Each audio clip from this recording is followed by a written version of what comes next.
মুনাফার আশায় ৩ শতাধিক গ্রাহক আমানত হিসেবে একটি প্রতিষ্ঠানে জমা রেখেছিলেন প্রায় ৩ কোটি টাকা। শুরুতে মুনাফা পেলেও হঠাৎ করে গ্রাহকদের সঙ্গে যোগাযোগ বন্ধ করে দেয় ওই প্রতিষ্ঠানের কর্মকর্তারা। এক পর্যায়ে প্রতিষ্ঠানের মূল ফটকে তালা ঝুলিয়ে উধাও হয়ে যায় ব্যবস্থাপক সহ অন্যান্য কর্মকর্তা কর্মচারীরা। এমন ঘটনা ঘটেছে গাইবান্ধার সাদুল্লাপুর উপজেলার নলডাঙ্গায় Aziz cooperative commerce and finance bank নামের একটি প্রতিষ্ঠান এমন কাণ্ড ঘটিয়েছে। এতে দিশেহারা হয়ে পড়েছেন ভুক্তভোগী ৩ শতাধিক গ্রাহক। জেলা সমবায় কার্যালয় সূত্র জানায়, Aziz cooperative commerce and finance bank limited সমবায় প্রতিষ্ঠান হলেও তারা ব্যাংকের মতো কার্যক্রম চালাতেন। আমানতকারীদের অভিযোগ, বেশি মুনাফার লোভ দেখিয়ে আমানতকারীদের কাছ থেকে আমানত সংগ্রহ করেন কয়েকজন কর্মকর্তা। শুরুর দিকে মুনাফা দিলেও প্রায় মাস 6 আগে থেকে তা বন্ধ করে দেন। মূলধনও ফেরত দিচ্ছেন না। 5 বছর আগে আমি 5 লাখ টাকা জামানত রাখছিলাম। পরে কিছু টাকা কিস্তি ভিত্তিক খোলার পরে 1,40,000 টাকা আমার এখানে আটক হয়ে আছে। আমি এই টাকাটার জন্য আজকে থেকে প্রায় 10 মাস আগে থেকে আমি এটা চাপ দেওয়ার পরে ওরা দেয় দিচ্ছি এইভাবে টালবাহানা করার পরে এই মাস 4 আগস্ট এরা ব্যাংক বন্ধ করে একবারে উধাও হয়ে যায়।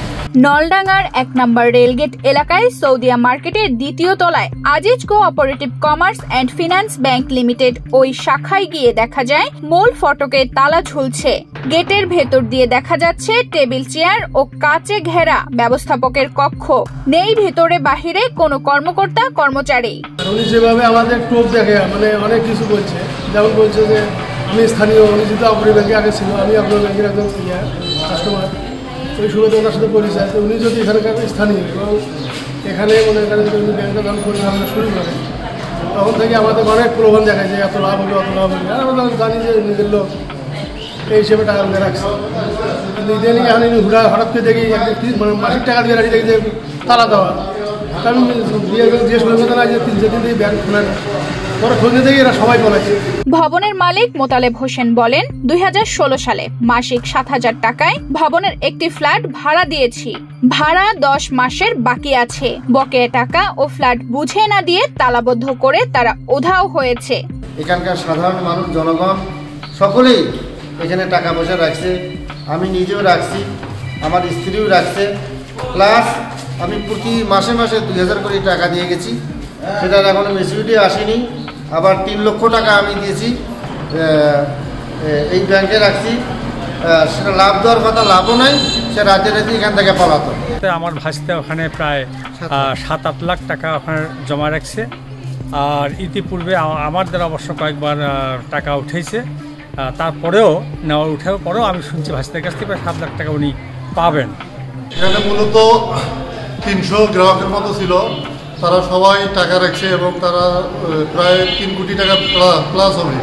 3 কোটি টাকা প্লাস হবে টাকা নিয়ে সে উধাও হয়ে চলে গেছে। এবং সে বিভিন্ন সময় বলতেছে যে আমি আজিজ ব্যাংকের মূল হেড অফিসে টাকা রাখছি। আসলে সে হেড অফিসে টাকাই রাখেনি, সে নিয়ে পলাইছে। ইভেন্ট আমারও 7 লক্ষ টাকা আছে।